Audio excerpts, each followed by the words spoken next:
Greetings and welcome to another episode of the Ad Astra Kansas Money Talks podcast. I'm Joe Blubaugh, your host, and I am joined by Mark Johnson and Bob Schwartz of Bob Schwartz Financial. They have offices in Victoria, Kansas, as well as Silver Lake, Kansas, which is where we are recording this morning.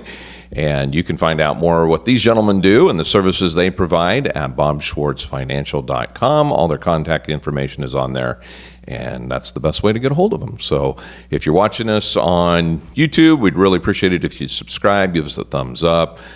Wherever you get your podcasts, get those notifications going so you know when we put our next episode out. And on this show, we really talk about money. We like to sometimes focus a little bit more on the Kansas side of money, but today we're going to, I love this topic, by the way. We're going to talk a little bit about Social Security and when you should take it. And we're going to try to focus a little bit on the Kansas side of this, but a lot of this information is good no matter where you live. And really, the difference between Social Security at age 62 and age 70, it can mean, literally hundreds of thousands of dollars in payments over the difference in payments over a lifetime. But it's never that simple. It's not as simple as just, here's your break even. There's always different factors involved. And, I don't want to put words in your mouth, gentlemen, but I think the bottom line up front here, as we used to like to say in the military, is every situation is different. And there's probably not a cookie cutter answer that you can just say, yep, that's what we should do. So we're going to talk a little bit about some scenarios, and we're going to, Mark, I'll start with you. And the very first thing we're going to talk about has always been a little bit confusing for me, and I know it's confusing for people out there. Yeah. Let's talk the basics about Social Security. You can claim at 62, but then there's the full retirement age, and then there's earned, or the credits you can get after your full retirement. There's a lot going on there. Maybe give us the basics of Social Security. Yeah. The first thing I'd say is, like you talked about before, it is kind of complicated. It's complicated, and there's no one with the same situation. So when you go online and you see things about what you should do, you need to take all that with a pretty large grain of salt, because you need to understand that you have your own situation, your own scenario with you or you and your spouse, whatever it is. And don't let somebody else's agenda drive your Social Security decisions. That's the disclaimer to all this. So we're going to try to give you more just down, hey, these are some of the options that occur. But like you said, basics, you can take it 62. Full retirement age has changed over time. If you were born earlier than 1955, then that's going to be a shorter time. What is that, 62, 66? 66. Great thing now is we can quit talking about that part, because everybody's 70 that was born in 55. Yeah. So, or this year, we're real close to them, if they're not already. So the nice thing is now it's 67 for everybody. Yep. Yeah. And we all believe that number is going to continue to go up. Yeah, we'll get a little bit into that with some of the financial difficulties that Social Security might be facing in the coming years. But just to put a bow on the full retirement age, the full retirement age is the age that Social Security says this is when you get 100% of the benefit that you've earned. So if you can start drawing at 62, but if you do, you're going to get a reduced benefit. 30% discount. Yeah, it's significant. And that's for life. It's not like, each year you get closer and it goes up as you get closer to your full retirement age. No. You choose to take it at 62. You've chosen that level, that reduction of your benefits for life. Now, there's some nuances to that. We're not going to get into it, where you can claw back and do some things. But one good way to look at it is if you think of 62, and then every year after that you wait, you're pretty much getting a 7 to 8% bump each year you wait. Yeah, very good. Yeah. And if that's important to you, there's no place that can guarantee you that other than Social Security. But otherwise, some financial advisor, if they sit there and go, it's going to go up 8% a year, but we can do better than that, walk out. Because nobody can guarantee that. Yeah, only They Social should not Security. guarantee that. Correct. Right, a guaranteed 8%. I would take that every day, all day, and twice on Sunday. Absolutely. Absolutely. Wouldn't we all? So, and then let's talk a little bit beyond that full retirement age because, well, like I said, you don't have to take it at age 67. Yep. You can take it at 68, all the way up to age 70, and every month that you don't take it past age 67, you get a permanent increase in your benefits. Although, we'll put this out here, here's the one absolute: never not take it at age 70. Don't go beyond age 70 because done. yes, it will not grow past your 70th birthday. There is zero incentive to leave it in there past age 70 at that I point. could only imagine a 75-year-old being like, I'm still holding out. You'll see that. Surprise. You'll see that. I have seen that at the state level. And railroad, and at the railroad level. When I was a kid, my parents' next door neighbor, he lived at the top of the hill. He worked till he was 80 for the railroad because of the pension that it would provide for him and his wife, because she was quite a bit younger than him. But anyway, I have seen that. Yeah. but yeah, it doesn't do any good on Social Security. Yeah, and Mark, you'd put some numbers in here that's, I think, worth mentioning. So this will give you an example of what it could mean. So in 2025, the maximum benefit at age 62, if you took your benefit at age 62 and you got the maximum benefit that Social Security would pay out, $2,831 a month. Mm-hmm. If you waited that same benefit, but waited till age 67, or your full retirement age, but let's say 67, that goes up to $4,018.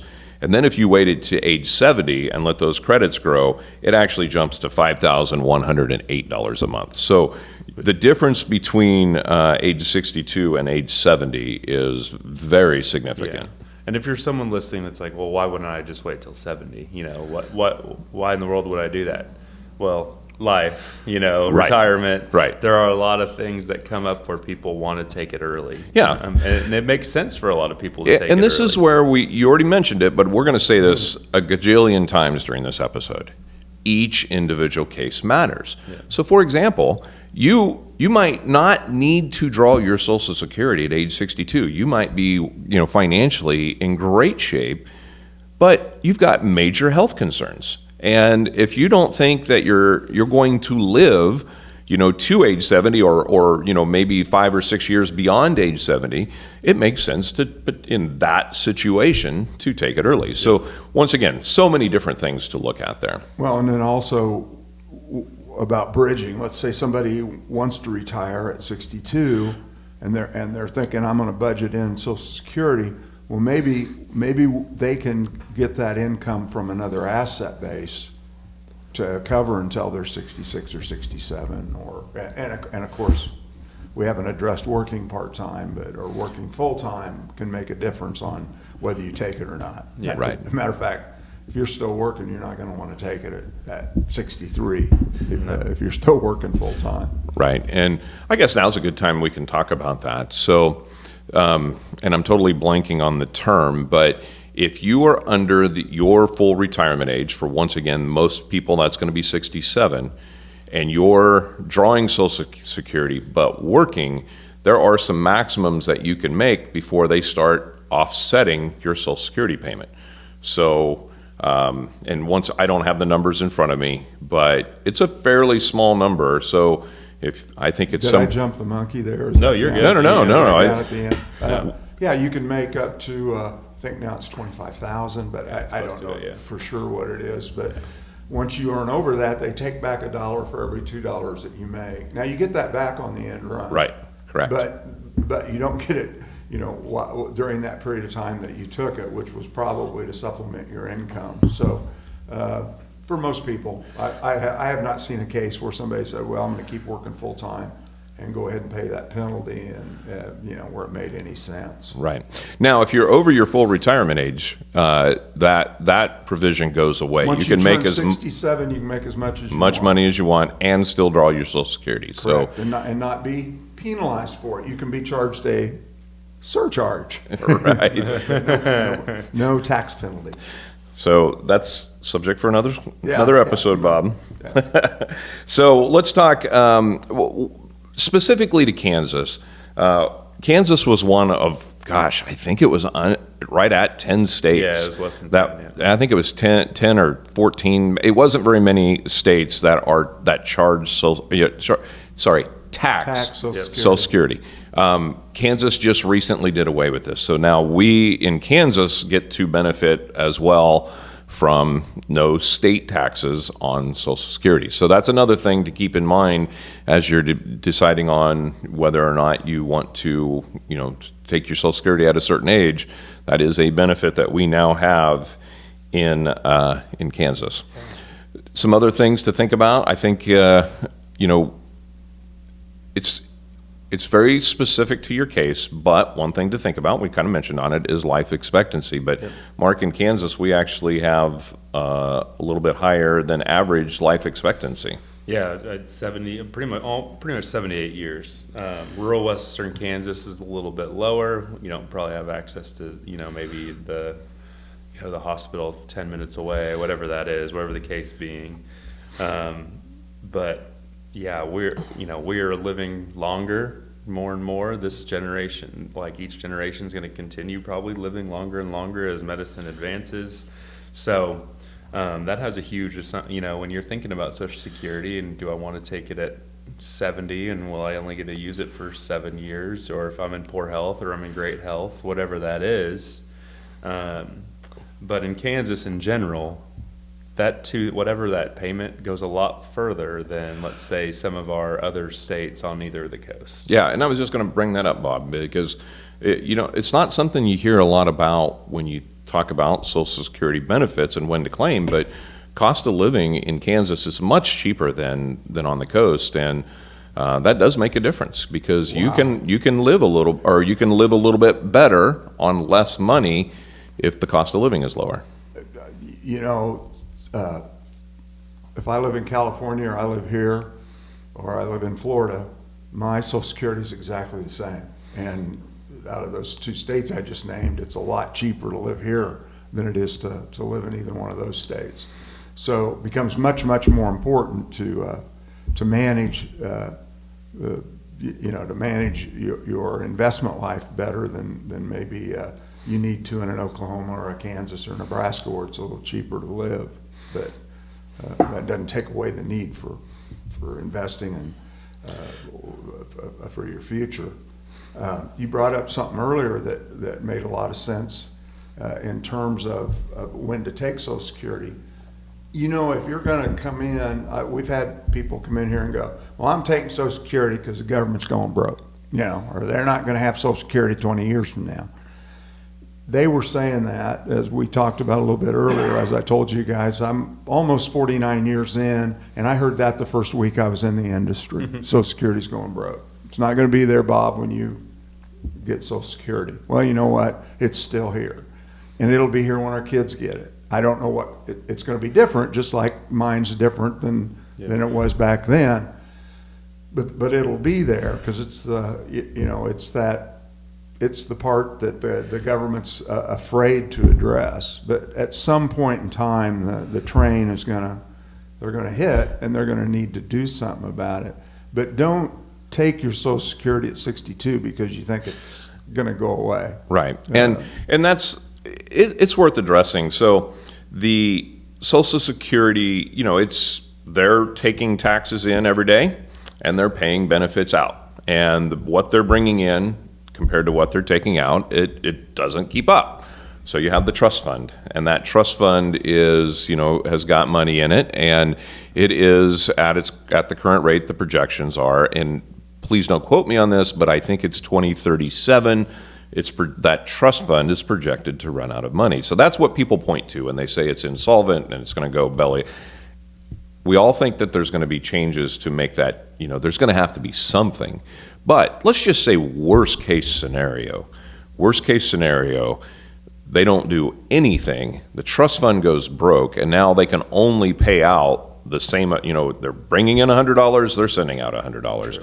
I think the projections are that's still going to pay over 80% of what the benefits are out there. So, in the worst case scenario, saying that our elected officials do nothing, you're still looking at 85% of the benefit that you would normally get. How motivated are they going to be to get something done at one point? I mean, there's so many people in this country that would negatively affect. I mean, everybody. Once the fire's lit. Yeah. But if you'd asked people in 1975, let's say, when I entered the work market, how Social Security worked, I always thought $1 went in and then the government invested it. For that rainy day down the road, and I think that's what we all thought back then, and of course it's not that way. The government could use that money. They decided after, I believe this happened after or right around the start of World War II, that they could kind of use that money as they saw fit. What we need as a country is a sovereign wealth, like one of the Scandinavian countries have, where it's maybe not a bad thing for the government to say you have to put so much money away, but then that money is managed by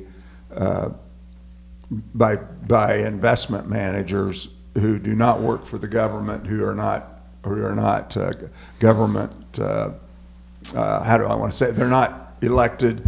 They're not bureaucrats. Yeah.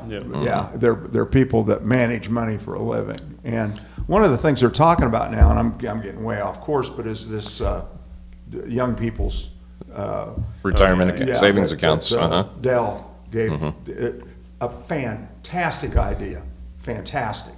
But if you were asking me, we need to put $10,000 in every baby born in the United States into an investment account like that. And you can't touch it.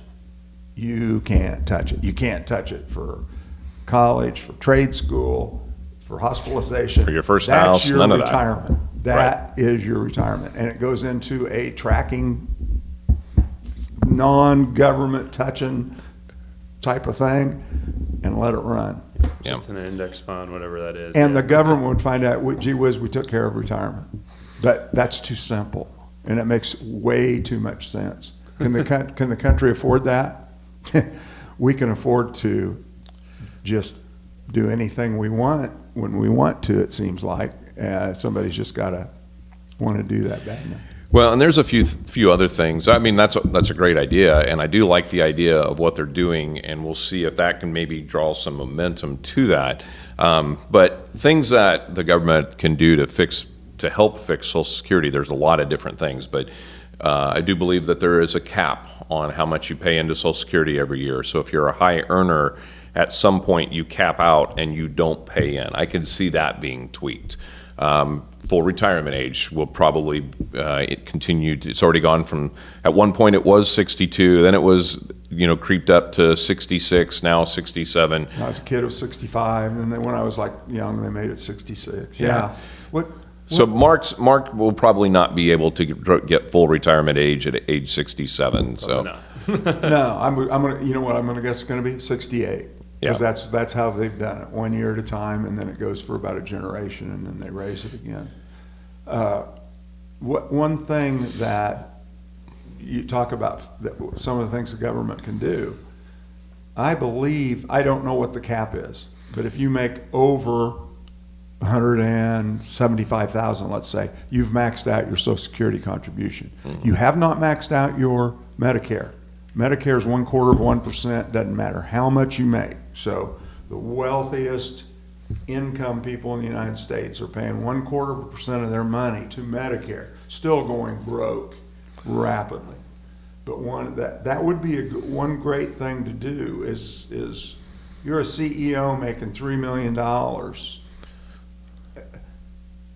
We all put 7.5% of our income into Social Security, but really we put in 15% because our employer, if we're self-employed, we pay both sides. For years, I put away 15%, but as an employer now, I put away 7.5%, and then as an employer, I put away 7.5% for the employee.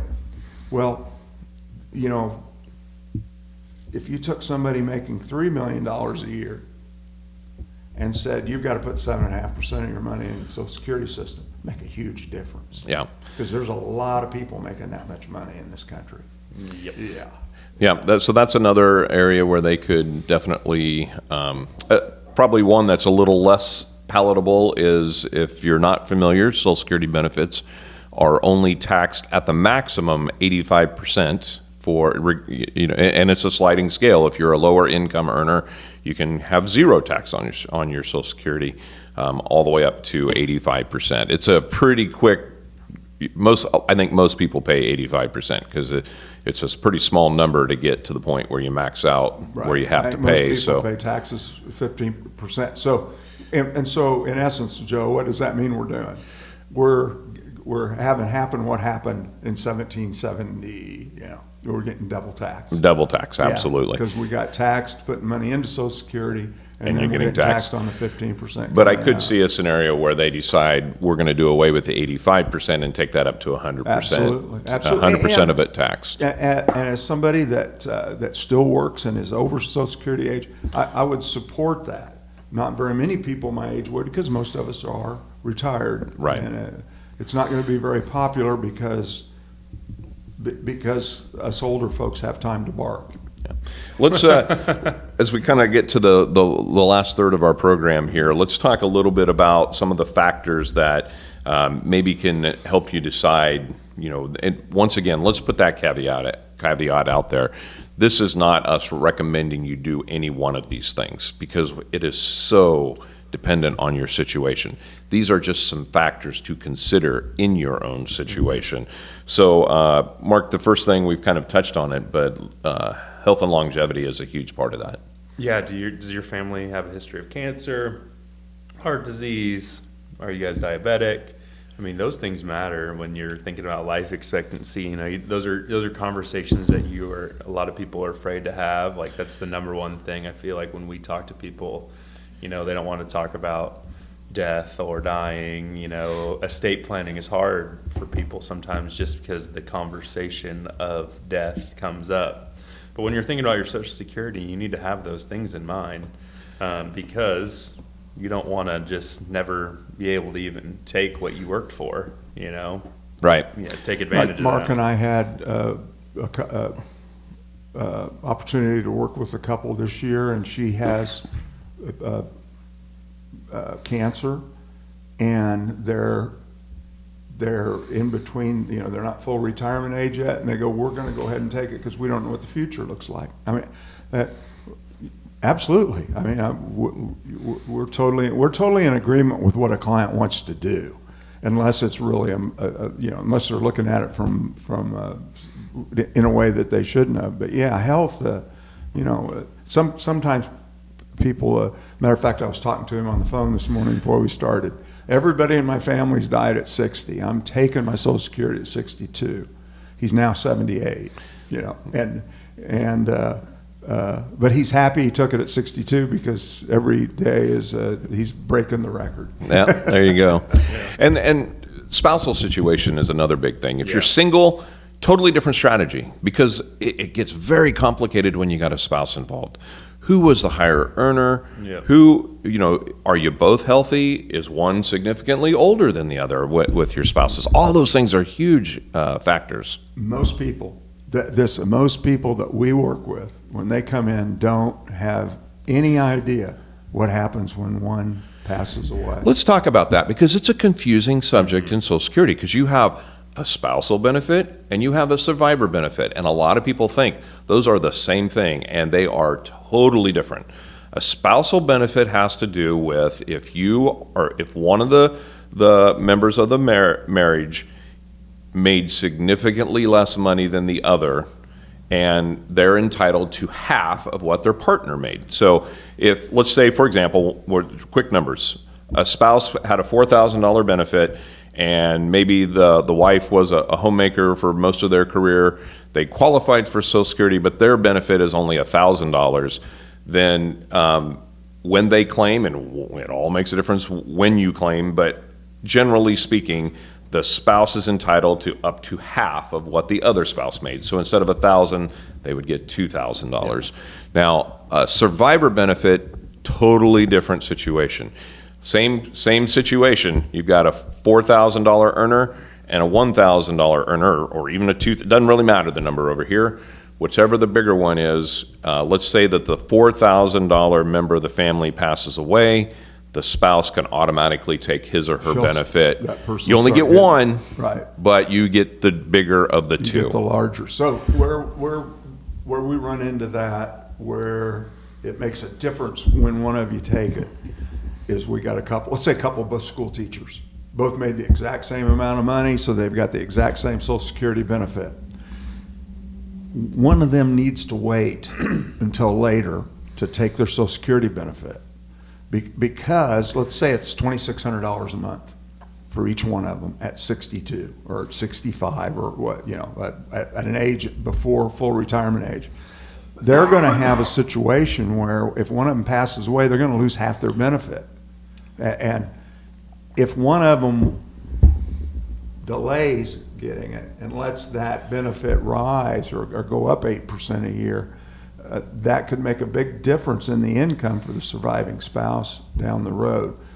So that's a situation where you'd want to pay great attention to it. And you hit another one, which is my wife and I are 7 years apart in age. Mm-hmm. Yeah, and like you said, you and your We're spouse 8, ours, yeah. Yeah, Mm-hmm. and it makes a difference there. The younger spouse can take it basically whenever they wish to retire, and us old dogs need to probably get to full retirement age minimum. Yeah, and it also makes a difference too. I mean, as a general rule, once again, each situation different, but as a general rule, usually your higher earner is the one you would kind of like to see go to the full retirement age.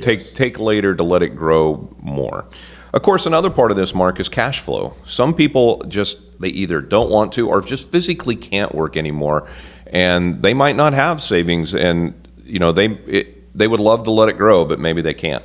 Yeah. So one of the, this is a really, big overview, but lower earners usually take Social Security sooner. Higher earners usually can wait. I mean, that makes obviously, that kind of which again tilts as does everything in the investing and saving industry. Yeah. It tilts it towards the person that has had some success at saving and investing money. And it also depends on the job you worked. Did your job have a great pension where you're getting a great monthly benefit every month? That are you have other expenses covered from some other cash flow coming in? I mean, all those matter about how you can, decide on your decision with Social Here's Security. another place where you see that though, and this is Kansas. This very important to Kansas. How many times in my career, and Mark, in your career, have we sat down with ag producers? Ag producers can control their income. So many times they don't put a lot into Social Security. And let's say their wife wasn't a school teacher. She was a stay-at-home mom and helped on the farm. Never received a paycheck. And they want to, they have a health situation, or they have a drastic change where they need income, and let's say his income $1,600 a month from Social Security, makes hers $800 because she didn't have a benefit, and that is where one of the reasons we yell it from the rooftops is you got to make a decision on, are we going to run out of money in retirement, or are we not going to run out of money, and make that decision as young as you can to get that right. And really, you touched on something, Bob, that's worth repeating, is when you talk about a plan in retirement, Social Security, it's real easy to not think about Social Security or think it's such a small part of it. It is a massive linchpin in your retirement planning process. It is like the start, and you kind of build around it in a lot of ways, in my opinion. Yeah, if you call retirement a three-legged stool, one of those legs is Social Security. Yeah. It's an important leg of it. For over 65%, I believe, of retirees in the United States, they could not get by without Social Security. Yeah. Well, let's wrap this up. There's a couple action items we would like people to think about as they think about this process. And one of them is if you get an annual statement, but if it probably is good to actually create an account on the Social Security website. And they can go to SSA, Social Security Administration, but you can just Google SSA and it'll come up and you can create an account there. And isn't it over 50 Yep. gets a letter once a year? Okay. Like Mark doesn't get one once a year, but you can establish a account, SSA.gov account. Right. Highly encourage anybody to Yeah. do that. Yeah, my wife is under 50 and we've created her account and gone out and looked at things. And what's really great about the Social Security account is it ties to your Social Security number. It's your information. I mean, you can see your earnings. I can go back and see my earnings Yep. from 1987 when I was a teenager, making a little bit of money. I was like, whew, I thought that was a lot of money back then. But, you can go back there and look, and then you can, put different scenarios into their calculator to kind of get an idea. If you're younger and retired, that can have an impact on your Social Security benefits down the road, because a lot of your projections that Social Security is doing for you is assuming that you will make at least the same money you were made, and then going forward. If you've retired and now it's going down, that will impact your Social Security benefit. I had a client that retired at 50 and didn't take Social Security until full retirement age, but was a very high earner and had his 40 quarters in. And then Social Security takes your highest 30 years. Okay, so your best 30 years. If you work for 50 years and the last 15 years of it, you didn't work, you basically had no job. It's not going to hurt you, but you need to have been maxing out basically Right. your first few years in. Yep. So the other thing we want to kind of encourage people to do is, if this subject is something that's a little bit tough to wrap your head around, and that would be understandable. Yep. This is a great opportunity to talk to a financial advisor, somebody that can look at your picture, your situation, and help you come up with a plan. So with that, let's wrap this up. Gentlemen, thank you very much. Great. Once again, this is one of my favorite topics because it is something that is so important and yet so easily confused. Yep. Yep. It is so important, and our industry confuses everybody. Yeah. They sure do. All right. With that, if you would like to get a hold of these gentlemen, maybe help you with your Social Security decisions, go to bobschwartzfinancial.com. Give us a thumbs up, a like, a subscribe, all the things. We would really appreciate it. And until next time, thank you for watching. Have a great day. Thank you. Thank you.